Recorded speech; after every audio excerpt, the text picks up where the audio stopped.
Hi hello ಗುರು, ಎಲ್ಲರಿಗೂ ನಮಸ್ತೆ. Welcome back to Nikhil talks YouTube channel. ಗುರು, ಇವತ್ತು RCB ಮಧ್ಯಾಹ್ನ ಪಂದ್ಯ ಆಡ್ತಿದ್ದಾರೆ ರಾಜಸ್ಥಾನ್ ರಾಯಲ್ಸ್ ವಿರುದ್ಧ. ಅವರ ಹೋಮ್ ಗ್ರೌಂಡ್ ಅಲ್ಲಿ ಸವಾಯ್ ಮಾನ್ಸಿಂಗ್ ಸ್ಟೇಡಿಯಂ. ಇದು ಮೊದಲನೇ ಮ್ಯಾಚ್ ಅಲ್ಲಿ ಆಡ್ತಿರೋದು ಜೈಪುರ್ ಅಲ್ಲಿ. ರಾಜಸ್ಥಾನ್ ರಾಯಲ್ಸ್ ಮುಲಾನ್ಪುರ್ ಅಲ್ಲಿ ಆಡಿದ್ರು. ಇವಾಗ ಅವರ home ground, real home ground Jaipur ಅಲ್ಲಿ ಆಡ್ತಿದ್ದಾರೆ ಇವತ್ತಿಂದ.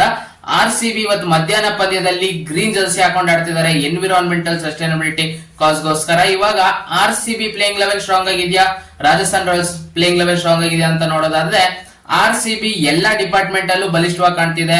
ಬ್ಯಾಟಿಂಗ್ ಡೆಪ್ತ್ ಇದೆ, ಬೌಲಿಂಗ್ ಅಲ್ಲಿ ಬಲಿಷ್ಠವಾಗಿದೆ. ಎಲ್ಲದಲ್ಲೂ RCB ಆಲ್ರೌಂಡರ್ಸ್ ಇದಾರೆ, ಜಾಸ್ತಿ ಜನ ಇದಾರೆ. ನೋಡಿ, ಲಿಯಾಮ್ ಲಿವಿಂಗ್ಸ್ಟೋನ್ ಬೌಲಿಂಗ್ ಮಾಡ್ತಾರೆ, ಕೃಣಾಲ್ ಪಾಂಡ್ಯ ಬೌಲಿಂಗ್ ಮಾಡ್ತಾರೆ. ಆ ತರ ಇಲ್ಲ. ಅದೇ ರಾಜಸ್ಥಾನ್ ರಾಯಲ್ಸ್ ಕಡೆ ನೀವು ನೋಡೋದಾದ್ರೆ ಬ್ಯಾಟಿಂಗ್ ಡೆಪ್ತ್ ಅನ್ನೋದಿಲ್ಲ. ನಂಬರ್ 6 ಅಷ್ಟೇ, ಅದಾದ್ಮೇಲೆ ಯಾರು ಇಲ್ಲ, ಹಾರ್ಡ್ ಹಿಟ್ಟರ್ಸ್ ಇಲ್ವೇ ಇಲ್ಲ. ನೋಡಿ, ರಾಜಸ್ಥಾನ್ ರಾಯಲ್ಸ್ ಪ್ಲೇಯಿಂಗ್ ಲೆವೆನ್ ನೋಡೋದಾದ್ರೆ ಯಶಸ್ವಿ ಜೈಸ್ವಾಲ್ ಮತ್ತೆ ಸಂಜು ಸ್ಯಾಮ್ಸನ್ ಬರ್ತಾರೆ. 1 ಡೌನ್ ರಿಯಾನ್ ಪರಾಗ್ ಅಥವಾ ನಿತೀಶ್ ರಾಣಾ, ಯಾರು ಬೇಕಾದ್ರೂ ಬರ್ಬೋದು. 3-4 ನಿತೀಶ್ ರಾಣಾ ಮತ್ತೆ ರಿಯಾನ್ ಪರಾಗ್ ಆದ್ರೆ ನಂಬರ್ 5 ಅಲ್ಲಿ ಹೆಟ್ಮೇರ್ ಬರ್ಬೋದು. ಒಳ್ಳೆ ಪಾರ್ಟ್ನರ್ಶಿಪ್ ಕಲೆ ಹಾಕಿದ್ರೆ ಟಾಪ್ ಆರ್ಡರ್ ಬ್ಯಾಟರ್ಸ್, ಅವಾಗ ಬೇಗ ಶೆಮ್ರಾನ್ ಹೆಟ್ಮೇರ್ ಅವ್ರು ಬರ್ಬೋದು. ಇಲ್ಲಾಂದ್ರೆ ಧ್ರುವ್ ಜುರೇಲ್ ಅವ್ರು ಬರ್ತಾರೆ. ನಂಬರ್ 6 ಅಲ್ಲಿ ಶೆಮ್ರಾನ್ ಹೆಟ್ಮೇರ್. ಅದಾದ್ಮೇಲೆ ಬ್ಯಾಟಿಂಗ್ ಡೆಪ್ತ್ ಇಲ್ಲ. ನಂಬರ್ 7 ಅಲ್ಲಿ ನೋಡಿ ವನಿಂದು ಅಸರಂಗ ಇದ್ದಾರೆ. ಅವರು ಲಾಸ್ಟ್ ಮ್ಯಾಚ್ ಪರ್ಸನಲ್ ರೀಸನ್ ಇಂದ ಆಡಿರ್ಲಿಲ್ಲ. ಇವತ್ತು ಅವ್ರು ಆಡದೆ ನಂಬರ್ 7 ಅವ್ರು ಆಗ್ತಾರೆ. Number 8 Jofra archer. ಇಷ್ಟೇ ಇರೋದು, ಬ್ಯಾಟಿಂಗ್ ಡೆಪ್ತ್ ಇಲ್ಲ ಅವರಿಗೆ. ಟಾಪ್ ಆರ್ಡರ್ ಬ್ಯಾಟರ್ಸ್ ನ ಬೇಗ ಕಿತ್ತಾಕ್ದಷ್ಟು ತುಂಬಾ ಈಸಿಯಾಗಿ ಗೆಲ್ಬಹುದು ರಾಜಸ್ಥಾನ್ ರಾಯಲ್ಸ್ ವಿರುದ್ಧ. ಅವ್ರದ್ದು bowling attack Jofra Archer form ಅಲ್ಲಿ ಇರೋದ್ರಿಂದ ಬಲಿಷ್ಠವಾಗಿ ಕಾಣ್ತಿದೆ. ಜೋಫ್ರಾ ಆರ್ಚರ್ ಮತ್ತೆ ಸಂದೀಪ್ ಶರ್ಮಾ ಸಖತ್ತಾಗಿ ಬೌಲಿಂಗ್ ಮಾಡ್ತಿದ್ದಾರೆ. ಅವ್ರ ಬೌಲಿಂಗ್ ಅಟ್ಯಾಕ್ ನೋಡೋದಾದ್ರೆ ಜೋಫ್ರಾ ಆರ್ಚರ್ ಇದ್ದಾರೆ, ಸಂದೀಪ್ ಶರ್ಮಾ, ತೀಕ್ಷಣ ಮತ್ತೆ ಫಜಲ್ ಅಲ್ ಫರೂಕಿ ಆಡ್ಬೋದು, ಅಥವಾ ತುಷಾರ್ ದೇಶಪಾಂಡೆ ಮತ್ತೆ ಕುಮಾರ್ ಕಾರ್ತಿಕೇಯ ಅವ್ರನ್ನ ಇಂಪ್ಯಾಕ್ಟ್ ಪ್ಲೇಯರ್ ಆಗಿ ಯೂಸ್ ಮಾಡ್ಕೊಬಹುದು. ಅವ್ರನ್ನ ಯೂಸ್ ಮಾಡ್ಕೊಂಡಿದ್ದಾರೆ. ಕುಮಾರ್ ಕಾರ್ತಿಕೇಯ ಅವ್ರನ್ನ ಇಂಪ್ಯಾಕ್ಟ್ ಪ್ಲೇಯರ್ ಆಗಿ ಯೂಸ್ ಮಾಡ್ಕೊಂಡಿದ್ದಾರೆ. ಬ್ಯಾಟಿಂಗ್ ಅಲ್ಲಿ ಬೇಗ ಕೊಲ್ಯಾಪ್ಸ್ ಆದಷ್ಟು ಶುಭಮ್ ದುಬೆ ಅವ್ರನ್ನ ಇಂಪ್ಯಾಕ್ಟ್ ಪ್ಲೇಯರ್ ಆಗಿ ಯೂಸ್ ಮಾಡ್ಕೊಂತಾರೆ. ಲಾಸ್ಟ್ ಮ್ಯಾಚ್ ಹಂಗೆ ಆಗಿದ್ದು. GT ವಿರುದ್ಧ ಚೇಸ್ ಮಾಡುವಾಗ ಬ್ಯಾಟಿಂಗ್ ಅಲ್ಲಿ ಕೊಲ್ಯಾಪ್ಸ್ ಆಯ್ತು ಮಧ್ಯದಲ್ಲಿ. ಅಂದ್ರೆ ಆಲ್ರೆಡಿ 4 ವಿಕೆಟ್ ಕಳ್ಕೊಂಡ್ಬಿಟ್ಟಿದ್ರು 70 ರನ್ಸಿಗೆ. ಅದಾದ್ಮೇಲೆ ಒಂದು ಪಾರ್ಟ್ನರ್ಶಿಪ್ ಬಂತು ಶೆಮ್ರಾನ್ ಹೆಟ್ಮೇರ್ ಮತ್ತೆ ಸಂಜು ಸ್ಯಾಮ್ಸನ್ ಅವ್ರ ನಡುವೆ. ಅದಾದ್ಮೇಲೆ ಅವ್ರ ವಿಕೆಟ್ ಹೋದ್ಮೇಲೆ ಶುಭಮ್ ದುಬೆ ಅವ್ರನ್ನ ಇಂಪ್ಯಾಕ್ಟ್ ಪ್ಲೇಯರ್ ಆಗಿ ತಂದು. ಅದೇ ತರ ಆಗ್ಬೋದು. ಬ್ಯಾಟಿಂಗ್ ಕೊಲ್ಯಾಪ್ಸ್ ಆದ್ರೆ ಅವ್ರದ್ದು ಬೌಲಿಂಗ್ ವೀಕ್ ಆಗುತ್ತೆ, ಒಬ್ಬ ಎಕ್ಸ್ಟ್ರಾ ಬೌಲರ್ ಇರಲ್ಲ ರಾಜಸ್ಥಾನ್ ರಾಯಲ್ಸ್ ಕಡೆ. ಇದೇ ಆಗಿರೋದು ಪ್ರಾಬ್ಲಮ್ ಅವರಿಗೆ. ಬ್ಯಾಟಿಂಗ್ ಡೆಪ್ತ್ ಇಲ್ಲ, ಮತ್ತೆ ಬೌಲಿಂಗ್ ಬಲಿಷ್ಠವಾಗಿ ಕಾಣ್ತಿಲ್ಲ. ಈ ತರ ಬ್ಯಾಟಿಂಗ್ ಕೊಲ್ಯಾಪ್ಸ್ ಆದಾಗ ಬೌಲಿಂಗ್ ಇನ್ನೂ ವೀಕ್ ಕಾಣ್ತಿದೆ. ಜೋಫ್ರಾ ಆರ್ಚರ್ ಅವ್ರು ಒಬ್ಬರೇ ಫಾರ್ಮ್ ಅಲ್ಲಿ ಇದ್ದಾರೆ. ಫಸ್ಟ್ ಮ್ಯಾಚ್ ಅವ್ರು ಹೊಡ್ಸ್ಕೊಂಡಿದ್ ನೋಡಿದ್ರೆ SRH ವಿರುದ್ಧ 4 overs 76 ರನ್ಸ್ ನ ಹೊಡ್ಸ್ಕೊಂತಾರೆ. ಅದಾದ್ಮೇಲೆ ಕಮ್ ಬ್ಯಾಕ್ ಮಾಡಿದ್ದವರು ಸಖತ್ತಾಗಿ ಬೌಲಿಂಗ್ ಮಾಡ್ತಿದ್ದಾರೆ ಪವರ್ ಪ್ಲೇದಲ್ಲಿ. RCB ಬ್ಯಾಟರ್ಸ್ ಜೋಫ್ರಾ ಆರ್ಚರ್ಗೆ ಹುಷಾರಾಗಿ ಆಡ್ಬೇಕಾಗುತ್ತೆ. ಫಿಲ್ ಸಾಲ್ಟ್ ಗುರು, ಅವರು ಇಂಗ್ಲೆಂಡ್ ಅವರು ತುಂಬಾ ಸಲ ಆಡಿರ್ತಾರೆ ಜೋಫ್ರಾ ಆರ್ಚರ್ ಅವ್ರನ್ನ ನೆಟ್ಸ್ ಅಲ್ಲೆಲ್ಲ. ಅಷ್ಟೇನ್ ಇದಾಗಲ್ಲ ಅಂತ ಅಂದ್ಕೊಂಡಿದೀನಿ, ಈಸಿಯಾಗಿ ಫೇಸ್ ಮಾಡ್ತಾರೆ. RCB ಬಲಿಷ್ಠವಾಗಿದೆ ಪ್ಲೇಯಿಂಗ್ ಲೆವೆನ್, ಏನು ಚೇಂಜಸ್ ಮಾಡಲ್ಲ ಅಂತ ಅಂದ್ಕೊಂಡಿದೀನಿ. ನೋಡಿ, ದೇವದತ್ ಪಡಿಕ್ಕಲ್ ಅವ್ರನ್ನ ಚೇಂಜ್ ಮಾಡಲ್ಲ. ಎಷ್ಟೋ ಜನ ಕೇಳ್ತಿದ್ದಾರೆ ದೇವದತ್ ಪಡಿಕ್ಕಲ್ ಅವ್ರನ್ನ ಚೇಂಜ್ ಮಾಡಿ ಮನೋಜ್ ಪಾಂಡ್ಗೆ ಅವ್ರಿಗೆ ಚಾನ್ಸ್ ಕೊಡ್ಬೇಕಂತ. ಅದಾಗಲ್ಲ. ಏನಕ್ಕಂದ್ರೆ ದೇವದತ್ ಪಡಿಕ್ಕಲ್ ಅವರಿಗೆ ಒಂದು ರೋಲ್ ಕೊಟ್ಬಿಟ್ಟಿದ್ದಾರೆ.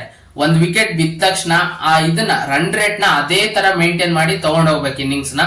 ಅದೇ ತರ ಕ್ಯಾಮಿಯೋ ಇನ್ನಿಂಗ್ಸ್ ಆಡಿದಾರೆ ಗುರು. CSK ವಿರುದ್ಧ ಜಡೇಜಾ ಅವರಿಗೆ ಸಖತ್ತಾಗಿ ಬಾರಿಸಿದ್ದೆ ಇವರು ದೇವದತ್ ಪಡಿಕ್ಕಲ್. ಫಿಲ್ ಸಾಲ್ಟ್ ಅವ್ರು ಔಟ್ ಆದ್ಮೇಲೆ.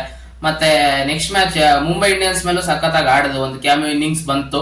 ಅವ್ರಿಗೆ ರೋಲ್ ಕೊಟ್ಟಿರೋದೇ ಅದು, ನೀವು ಔಟ್ ಆದ್ರೂ ತೊಂದರೆ ಇಲ್ಲ, ನೀವು ಹೋಗಿ ಬೀಸಿ ಅಂತ. ಅದೇ ಲಾಸ್ಟ್ ಮ್ಯಾಚ್ ಮಾತ್ರ ನಮ್ಮ ಬೆಂಗಳೂರಲ್ಲಿ DC ವಿರುದ್ಧ ಆಡುವಾಗ 8 ಬಾಲ್ ಅಲ್ಲಿ ಕೇವಲ 1 ರನ್ ಹೊಡಿತಾರೆ.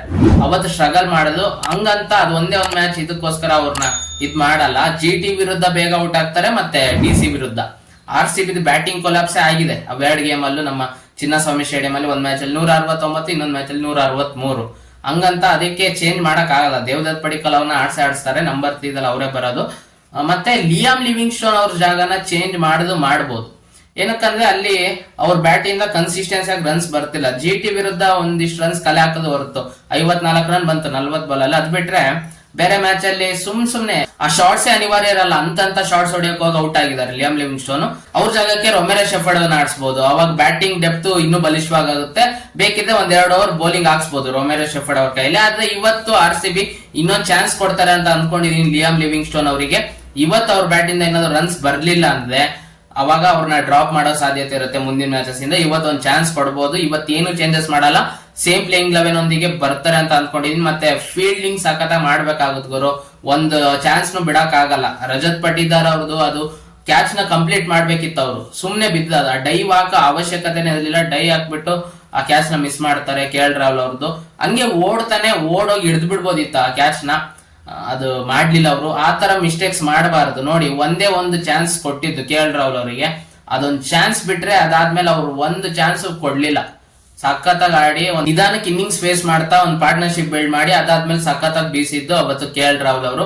ಜೋಶ್ ಹೇಸಲ್ವುಡ್ ಅವರಿಗೆ 22 ರನ್ ಹೊಡಿತಾರೆ. ಅವಾಗ ಮಳೆ ಬರ್ತಿರುತ್ತೆ, ಆ ಟೈಮಲ್ಲಿ ಇನ್ನೂ ಸಖತ್ತಾಗಿ ಬರ್ತಿರುತ್ತೆ ಬಾಲ್, 22 ರನ್ ಕಲೆ ಹಾಕ್ತಾರೆ, ಪಾರ್ ಸ್ಕೋರ್ ಕಿಂತ ಹಿಂದೆ ಇರ್ತಾರೆ ಅಂತ.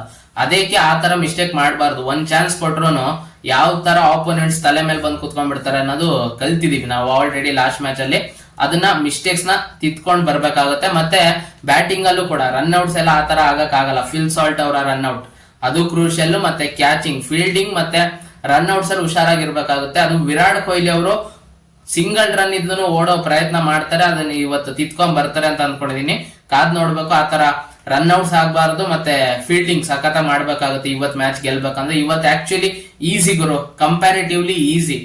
ರಾಜಸ್ಥಾನ್ ರಾಯಲ್ಸ್ ನ ಕಂಪ್ಯಾರಿಸನ್ ಮಾಡಿದೆ RCB team for better team ತರ ಕಾಣ್ತಿದೆ. ಇವತ್ತು ರಾಜಸ್ಥಾನ್ ರಾಯಲ್ಸ್ ನ ಹೊಡೆದು ಪಾಯಿಂಟ್ಸ್ ಟೇಬಲ್ ಅಲ್ಲಿ ಮೇಲ್ ಹೋಗೋ ಪ್ರಯತ್ನ ಮಾಡ್ಬೇಕಾಗುತ್ತೆ RCB. ಇವತ್ತು ರಾಜಸ್ಥಾನ್ ರಾಯಲ್ಸ್ ನ ಇನ್ನೂ ಒಳ್ಳೆ ನೆಟ್ ರನ್ ರೇಟ್ ಇಂದ ಗೆದ್ದು, ಅಂದ್ರೆ ಒಳ್ಳೆ ಅಂತರದಿಂದ RCB ಅನ್ನೋದು ಗೆದ್ದೆ ಟಾಪಿಗೆ ಹೋಗೋ ಸಾಧ್ಯತೆ ಇರುತ್ತೆ. ಅದು ತುಂಬಾ ಕಷ್ಟ. ನೆಟ್ ರನ್ ರೇಟ್ 0.5 ಅಲ್ಲಿ ಇದೆ. ಟಾಪ್ ಅಲ್ಲಿರೋ ಡೆಲ್ಲಿ ಕ್ಯಾಪಿಟಲ್ಸ್ 1.28 ಇದೆ. ಆ ನೆಟ್ ರನ್ ರೇಟಿಗೆ ಇವತ್ತೇ ತಲುಪಬೇಕು, ಇವತ್ತೇ ಟಾಪ್ 1 ಆಗ್ಬೇಕು RCB ತಂಡ ಅಂದ್ರೆ ಅದು ಸ್ವಲ್ಪ ಕಷ್ಟ ಅಂತಾನೆ ಹೇಳ್ಬೋದು. ಇವತ್ತು ಗೆಲ್ಲುವ ಮುಖಾಂತರ ಟಾಪ್ 1 ಗೆ ಹೋಗ್ಬೇಕು ಅಂದ್ರೆ 150 ರನ್ ನ 11 ಓವರ್ ಅಲ್ಲಿ ಚೇಸ್ ಮಾಡ್ಬೇಕಾಗುತ್ತೆ, 150+ ರನ್ ನ. ಅದಕ್ಕೆ ಅದು ಕಷ್ಟ ಆಗುತ್ತೆ. ರನ್ ರೇಟ್ ಮೇಲೆ ಅಷ್ಟೊಂದೇನು ತಲೆ ಕೆಡ್ಸ್ಕೊಳೋ ಅವಶ್ಯಕತೆ ಇಲ್ಲ. ಇನ್ನು ಕೇವಲ 2 ಮ್ಯಾಚ್ ಸೋತಿರೋದು, ಇನ್ನು ಲಾಂಗ್ ಇದೆ. ಇನ್ನು ಇದು 6ನೇ ಮ್ಯಾಚ್, ಅದು ಇನ್ನು 8 ಮ್ಯಾಚ್ ಬಾಕಿ ಇರುತ್ತೆ. ಚಿನ್ನಸ್ವಾಮಿ ಸ್ಟೇಡಿಯಂ ಅಲ್ಲಿ ಯಾವ ತರ ಗೆಲ್ಬೇಕು ಅಂತ ನೆಕ್ಸ್ಟ್ ಕಂಡ್ಕೊಬೇಕಾಗುತ್ತೆ. RCB ನೆಕ್ಸ್ಟ್ ಪಂಜಾಬ್ ಕಿಂಗ್ಸ್ ವಿರುದ್ಧ ಆಡ್ತಿದೀವಿ 18ನೇ ತಾರೀಕು. ನೋಡ್ಬೇಕು. ಇವತ್ತು ದೊಡ್ಡ ಅಂತರದಿಂದ ಗೆದ್ರೆ 3rd ಪ್ಲೇಸಿಗೆ ಹೋಗೋ ಸಾಧ್ಯತೆ ಇರುತ್ತೆ. ಕಾದ್ ನೋಡೋಣ ಏನಾಗುತ್ತೆ ಅಂತ. ನಿಮಗೆ ಅನಿಸ್ತಿದೆ ಇವತ್ತು RCB ಗೆಲ್ತಾರ, ರಾಜಸ್ಥಾನ್ ರಾಯಲ್ಸ್ ಗೆಲ್ತಾರ, ಯಾವ ಟೀಮ್ ಬಲಿಷ್ಠವಾಗಿ ಕಾಣ್ತಿದೆ, ಯಾರು ಗೆಲ್ಲೋ ಸಾಧ್ಯತೆ ಇದೆ ಅದನ್ನ ಕಮೆಂಟ್ ಬಾಕ್ಸ್ ಅಲ್ಲಿ ತಿಳಿಸಿ ಅಂತ ಹೇಳ್ತಾ, ಈ ವಿಡಿಯೋ ಇಷ್ಟ ಆಗಿದ್ದರೆ ವಿಡಿಯೋ ಒಂದು ಲೈಕ್ ಮಾಡಿ, ಶೇರ್ ಮಾಡಿ, ಮತ್ತೆ ಸಬ್ಸ್ಕ್ರೈಬ್ ಮಾಡ್ಕೊಳ್ಳೋದನ್ನ ಮರಿಬೇಡಿ. ನಮ್ಮ ಚಾನಲ್ ನ ಸಬ್ಸ್ಕ್ರೈಬ್ ಮಾಡ್ಕೊಂಡು ಸಪೋರ್ಟ್ ಮಾಡಿ ಅಂತ ಕೇಳ್ತಾ ಈ ವಿಡಿಯೋ ಇಲ್ಲಿ ಮುಗಿಸ್ತಿದೀನಿ. ಮತ್ತೆ ಇನ್ನೊಂದು ವಿಡಿಯೋ ಬರ್ತೀನಿ.